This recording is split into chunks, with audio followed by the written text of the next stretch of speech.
जेलवारी हमारे नसीब में थी, वो हो गई। जो हुआ वो नसीब में था। उसके बाद कम से कम हमें न्याय तो मिला, कहते हुए पूर्व छगन भुजबल ने खुद व्यक्त किया। वे नासिक में मीडिया से बात कर रहे थे। इसी के साथ ही भुजबल ने अन्य कई मुद्दों पर अपनी प्रतिक्रिया दी। की आपल्याला जामीन मिळाला मला आणि समीर भाऊला हायकोर्टाने आणि त्याच्यावर ईडीने जे आहे सुप्रीम कोर्टामध्ये अपील केलं होतं। त्याच्या अगोदर आम्ही हेबियस कॉर्पस पण तिकडे दाखल केला होता। आता तो हेबियस कॉर्पस आम्ही तसंच ठेवला,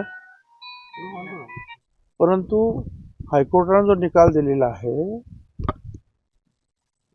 आणि ईडीची त्याच्या विरुद्ध गेली होती, सुप्रीम कोर्टाने जो आहे हायकोर्टाचा निकाल जो आहे हा योग्य आहे असं ठरवलं आणि ती केस तिकडे त्यांची डिसमिस केली। जुनी केस आहे, विशेष एवढं काही नाही आहे त्याच्यामध्ये।